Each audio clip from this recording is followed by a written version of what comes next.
ओम श्री गणेशाय नमः। जय श्री बालाजी। मैं सुचिता त्रिपाठी अपने चैनल शाश्वत दृष्टि में आज सभी का दिल से स्वागत करती हूँ। आज बात करेंगे मेष राशि के लिए अगस्त 2025 का महीना कैसा फल लेके आया है।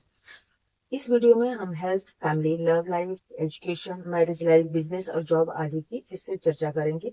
साथ के साथ जानेंगे व्रत, त्योहार और शनि की साढ़े साथी के लिए कुछ विशेष उपाय। तो वीडियो के अंत तक जरूर बने रहें। कुंडली में महादशा, अंतरदशा और प्रत्यंतर दशा जो चल रही होती है, हमारी कुंडली के अनुसार ही ये राशिफल अपना परिणाम या अपना फल शुभ और अशुभ देते हैं। लेकिन इसमें कुछ शुभता दिखते हुए भी और हमें अशुभ परिणाम मिलते हैं, और कई बार बहुत अशुभ परिणाम देखने के बावजूद भी कुछ शुभ परिणाम ही मिल रहे होते हैं। इसके पीछे जो वजह होती है उसको भी हम विस्तृत रूप से समझेंगे। तो सबसे पहले हेल्थ की बात करते हैं। इसके साथ साथ हाँ, एक चीज और जानेंगे कि साढ़े साथी, जैसे मेष राशि के जातकों को शनि के साढ़े साथी चल रही है, तो शनि के साढ़े साथी के लिए क्या विशेष उपाय ऐसा कर सकते हैं जिससे कि आपको शनि की साढ़े साथी के नेगेटिव इफेक्ट से मुक्ति मिल सके, या नेगेटिव इफेक्ट को, नेगेटिव प्रभाव को कम किया जा सके। इस चीज की भी चर्चा वीडियो के अंत में करेंगे। तो सबसे पहले हेल्थ को देखते हैं। आपकी राशि के जो स्वामी है मंगल 6 हाउस में गए हैं, जो कि 8वें भाव के स्वामी हैं। 8वें घर से हम चोट चपेट दुर्घटना का विचार करते हैं, और मंगल जो है चोट चपेट दुर्घटना आदि के कारक होते हैं। तो मंगल का 6 हाउस में जाके बैठना, और प्लस मंगल जो है यहाँ पर बैठ के आपके लग्न को भी देख रहे हैं, तो कहीं ना कहीं आपको सर दर्द, माइग्रेन, इन सब चीजों की समस्या देखने को मिल सकती है। केतु आपके 5th हाउस में बैठ के आपको कहीं ना कहीं डाइजेशन आदि की समस्या से भी आपको दो चार होना पड़ेगा। तो खाने पीने में आपको विशेष ध्यान रखने की जरूरत है। गाड़ी आदि अगर आप चलाते हैं तो विशेष सावधानी रखने की जरूरत पड़ती है। इसके अलावा आपको माइग्रेन, हेडेक, या आपको आंखों और पैरों से जुड़ी हुई समस्या का भी सामना करने को मिल सकता है। तो ऐसी कोई समस्या है तो आपको डॉक्टर से नियमित जांच कराते रहना चाहिए, या डॉक्टर को अगर कोई प्रॉब्लम होती है, जो कि सिर्फ 8th हाउस के भी लॉर्ड मंगल बनते हैं, तो अगर ऐसी कोई समस्या होती है कि तो 5th हाउस में है, तो कुछ बीमारी ऐसी भी हो सकती है जो डायग्नोस ना हो, तो डॉक्टर को दिखा लेना बहुत ज्यादा जरूरी होगा आपके लिए। उसके बाद बात करते हैं आपकी फैमिली लाइफ को। तो परिवार का, कुटुंब का विचार हम करते हैं 4th हाउस से। वैसे कुटुंब का विचार घर 2nd हाउस से करते हैं, लेकिन हमारा जो घर होता है, जो फैमिली होती है, जब जहां हम रहते हैं, उस एटमोस्फेयर का विचार जो है हम 4th हाउस से करते हैं। तो चौथे घर में आपके सूर्य बैठे हैं, अपने से 12वें बैठे हुए हैं। संतान को लेकर कुछ समस्या हो सकती है, या संतान से कुछ वैचारिक मतभेद आदि होने की संभावना बनती है। घर का एटमॉस्फेयर थोड़ा जो है अग्रेसिव हो सकता है, या थोड़ा क्रोध वाला हो सकता है, तो आपको अपने क्रोध पे नियंत्रण रखने की बहुत ज्यादा जरूरत पड़ेगी। प्लस जब सूर्य यहाँ से राशि परिवर्तन कर लेंगे और आपके 5th हाउस में आ जाएंगे, तो उस टाइम पे आपको एसिडिटी आदि की समस्या, और इसके साथ साथ संतान ज्यादा अग्रेसिव हो जाए, बहुत कटु वाणी का प्रयोग करे, इन सब चीजों की होने की भी चांसेस आपको बन सकते हैं। क्योंकि जो संतान की जो वाणी है, उस स्थान में शनि का भी एस्पेक्ट है। अब मंगल यहाँ बैठे हुए हैं, शनि का साथ के साथ में एस्पेक्ट आ जाने की वजह से कहीं न कहीं संतान जो है आपसे आर्ग्यूमेंट करने वाली हो सकती है। तो इस दरमियान आपको काफी सावधान रहने की जरूरत है, या शांति से वक्त को निकाल देने की जरूरत पड़ेगी। अगर कि जो बच्चे पढ़ाई लिखाई कर रहे हैं, स्टूडेंट्स आदि जो हैं, वो इस टाइम पे थोड़े कंफ्यूज हो सकते हैं। फ्रेंड सर्कल आदि की वजह से कई बार डिस्ट्रैक्ट हो सकते हैं अपनी पढ़ाई को लेके। नियमित रूप से एजुकेशन में अपने संलग्न रहे, या तो कभी कर रहे हैं कभी नहीं कर रहे हैं, फ्रेंड सर्कल की वजह से इधर उधर भटक सकते हैं। तो अपने बच्चों का पढ़ाई पे विशेष ध्यान रखें। कुछ बच्चे इतने कंफ्यूज हो सकते हैं कि फ्रेंड आदि के कहने पे वो अपना स्ट्रीम आदि चेंज करने का भी विचार बना सकते हैं। जब सूर्य यहाँ पे होंगे तो संतान आपसे वाद विवाद करेगी। बात करेंगे लव अफेयर और मैरिड लाइफ की। लव अफेयर के मामले में अगर देखा जाए, तो जो आपका पार्टनर होगा उससे आपको उसके ऊपर बहुत क्रोध आ सकता है, या आप ये कह सकते हैं कि आप अपनी वाणी द्वारा, या वो अपनी वाणी द्वारा वाद विवाद और लड़ाई झगड़ा और डिटैचमेंट होने का या ब्रेक होने का चांस बनते हैं। लेकिन अगर के ये आप नवंबर तक ये स्थिति संभल जाती है, तो ये कहीं ना कहीं लव मैरिज में कन्वर्ट होते हुए भी देखी जा सकती है। इसके बाद बात करेंगे आपकी मैरिड लाइफ की। मैरिड लाइफ का जो स्वामी बनते हैं, शुक्रदेव बनते हैं, अपने से 9th हाउस पे गए हैं, प्लस ये आपके धन भाव के स्वामी होकर भी गुरु के साथ बैठे हुए हैं। तो जो आपका मैरिड पार्टनर है या जो आपका बिजनेस पार्टनर है, वो आपके लिए काफी सपोर्टिव और काफी सहयोगी हो सकता है। इस टाइम पे आप साथ में मिलकर किसी धार्मिक यात्रा पे भी जाने का प्लान कर सकते हैं, क्योंकि धर्म भाव के जो लॉर्ड बनते हैं आपके गुरु, वो शुक्र के साथ आपके सप्तमी के साथ यहाँ पे 3rd हाउस में बैठे हैं। 3rd हाउस में बैठ के 9th हाउस को आस्पेक्ट कर रहे हैं, तो जिसकी वजह से आप किसी धार्मिक यात्रा पे भी जाने का प्लान कर सकते हैं।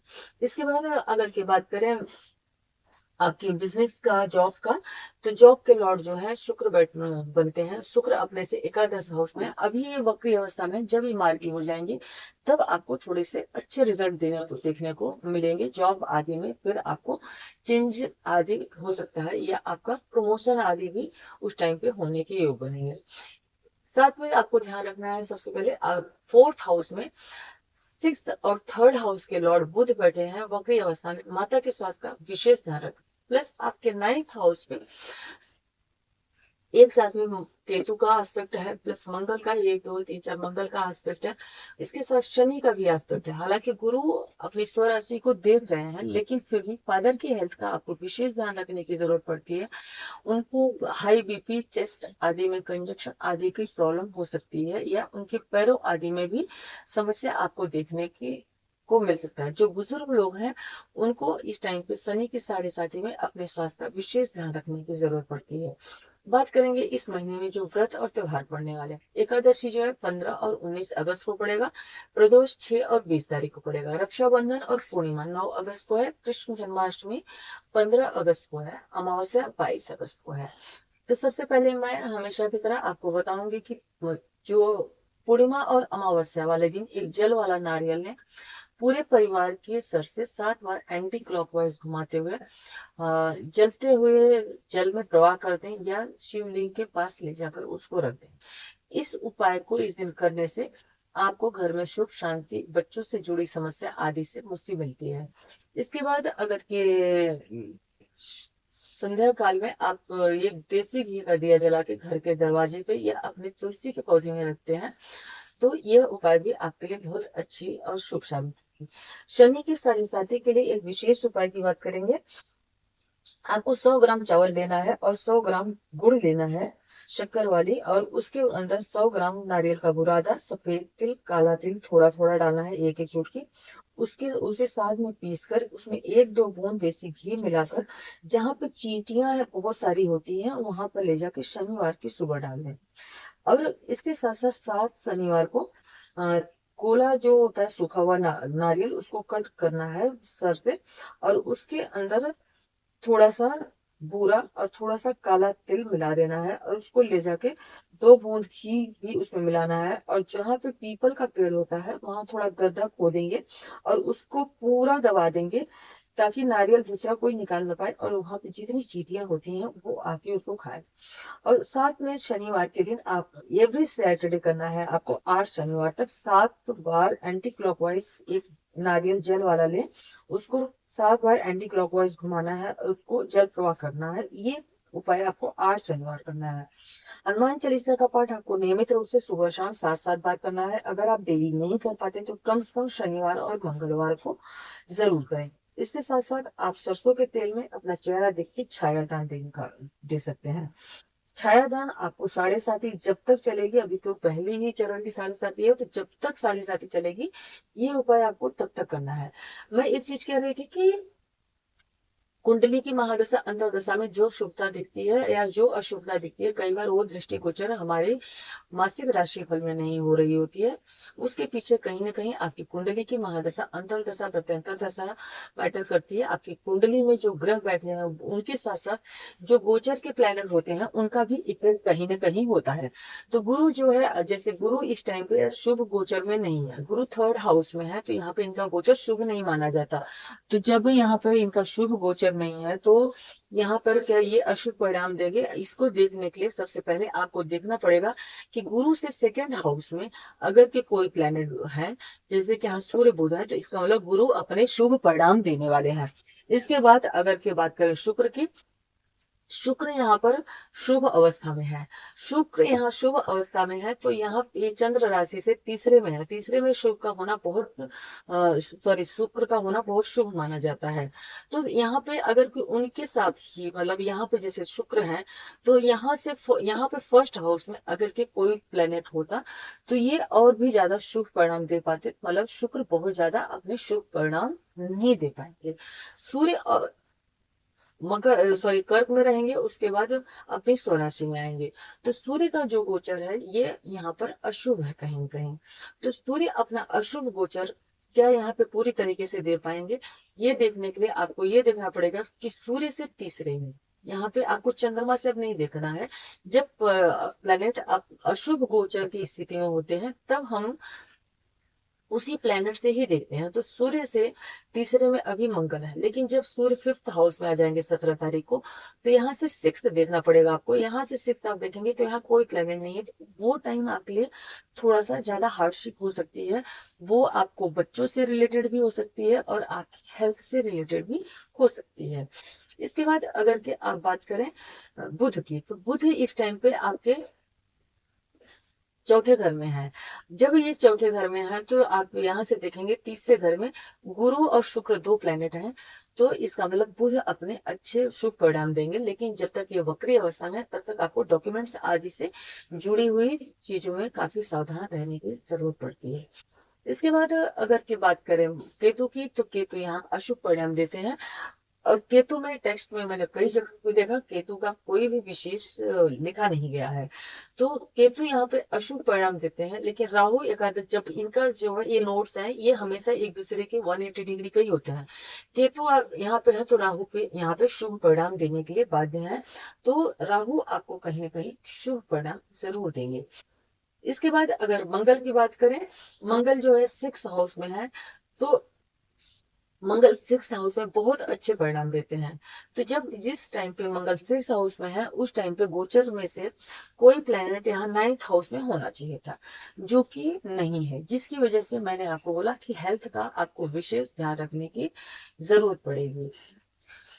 राहु यहाँ पर बहुत शुभ परिणाम देते हैं। राहु एकादश हाउस में है, बहुत अच्छे परिणाम देंगे। पांचवें हाउस में जब सूर्य आ जाएंगे तो राहु अपने अच्छे परिणाम एक महीने के लिए कम दे पाएंगे। इसके बाद शनि की बात करते हैं। शनि यहाँ पर 12वें घर में है। शनि 2.5 साल तक वहां पर रहते हैं। शनि की 7.5 चल रही, प्लस शनि वक्री अवस्था में है। शनि का वक्री अवस्था में होना, लेकिन शनि अगर यहाँ पे वक्री अवस्था में है तो शनि से अब जब कोई अशुभ गोचर में प्लेनेट होता है तो उस प्लेनेट से ही देखेंगे तो इस प्लेनेट से एकादश हाउस में राहु है। तो जब तक यहाँ पे राहु है तब तक आप ये समझिए कि आपका बहुत हद तक बचाव होता रहेगा, फाइनेंशियली भी हेल्थ वाइज भी।